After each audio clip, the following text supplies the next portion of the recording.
Hello and welcome back for part 8 of the Minotaur guitar build, and this one's going to start off with applying the finish. So I decided to step a little bit outside my comfort zone and go for a spray finish. In this case, this is just a crystal clear lacquer.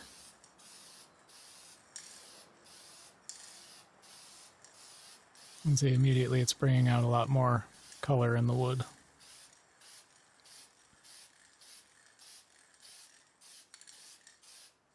And obviously this is showing the first coat.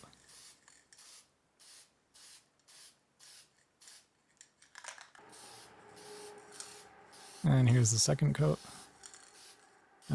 I didn't film very much more of the actual application because each coat obviously is less and less noticeable on camera. It can be really hard to tell that I'm actually adding anything at all.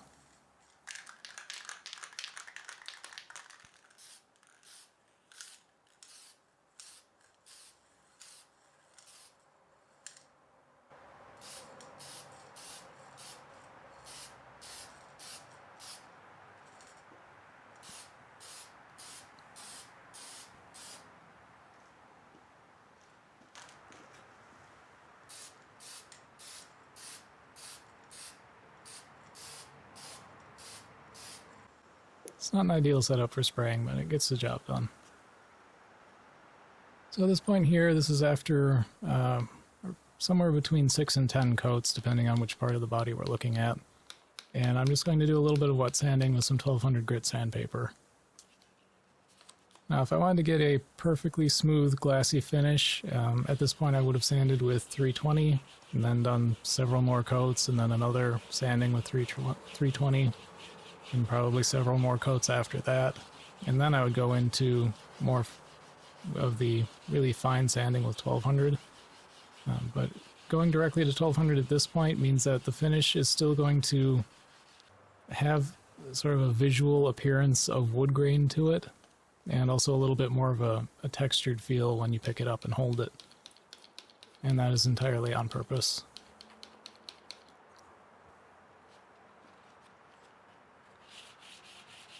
Right, going over it now with 1200 is really just to remove any of the tiny little bumps or roughness that is in the finish from maybe dust particles getting stuck in it as it was drying.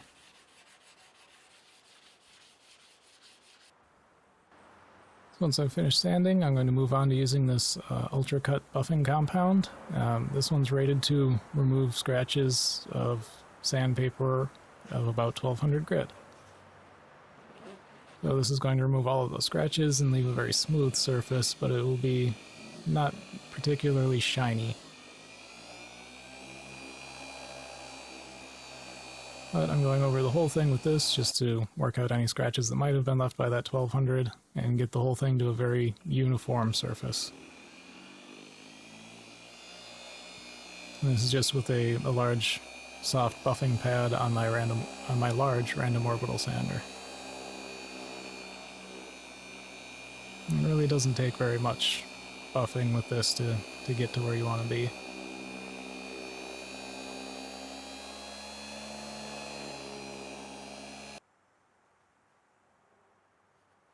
And of course, cleaning off all of the remaining compound that's on the body.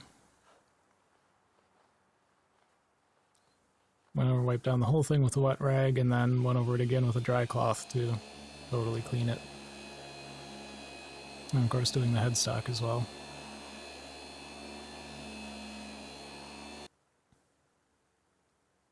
So after I'd used the high cut compound, I go to the ultra finishing compound, and this is what's going to bring it up to its really shiny state. And you can see just looking at it, this is a much thinner compound than the first one was.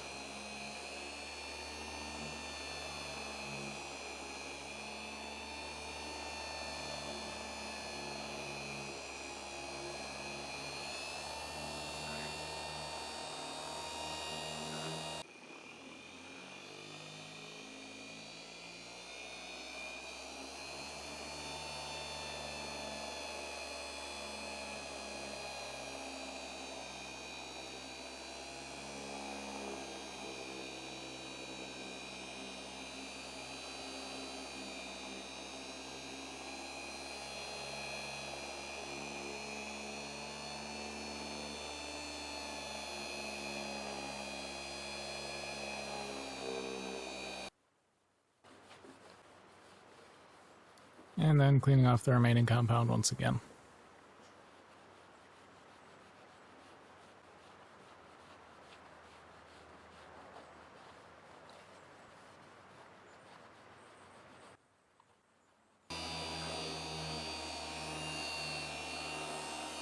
And of course buffing the neck as well.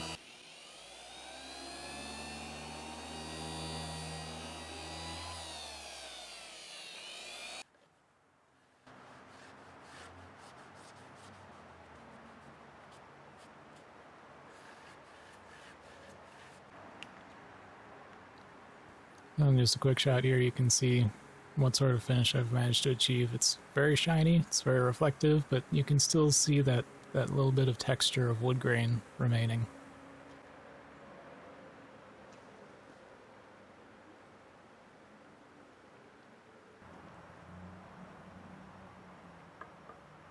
So now I'm preparing to install the tuners.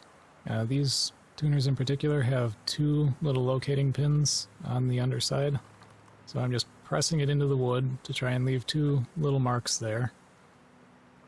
Then I'm going to use an awl to define the location of those a little bit further, and then I'll come in with a drill and drill those out so that the tuners can fit.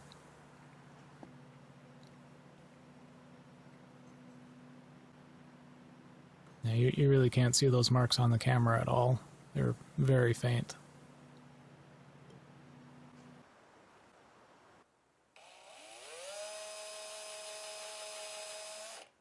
You can kind of see in the reflection of the light there, a couple of the other marks I had left with the awl.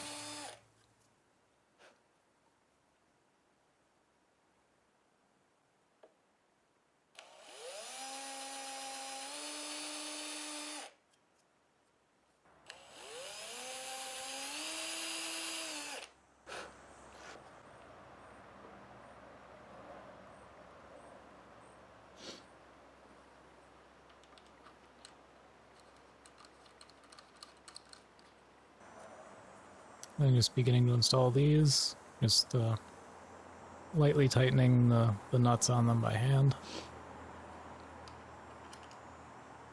They're all perfectly lined up.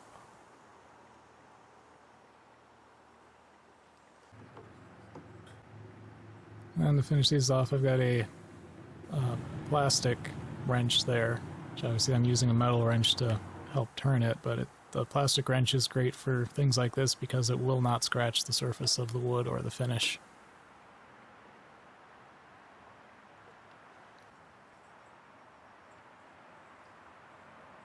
So here I'm just lining up for where to cut the slots in the nut.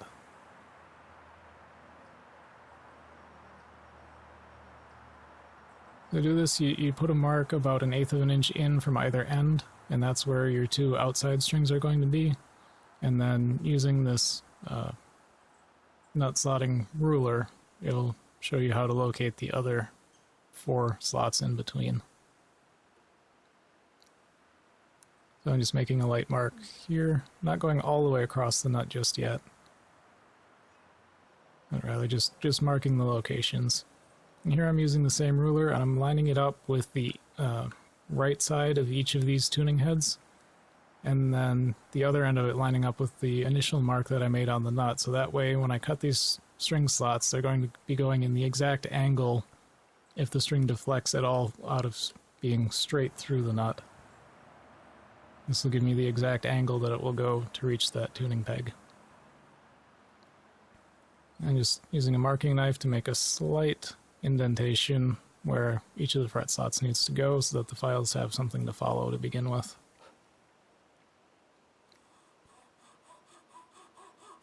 And I'm just going in with my smallest file and making some more defined initial starting marks.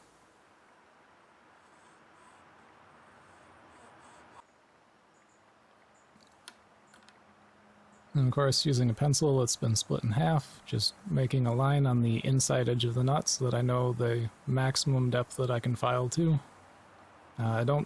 At this point, I don't file all the way down to that line. I leave quite a bit extra because I can always work it down farther later on once the strings are on and I'm actually preparing to set the action.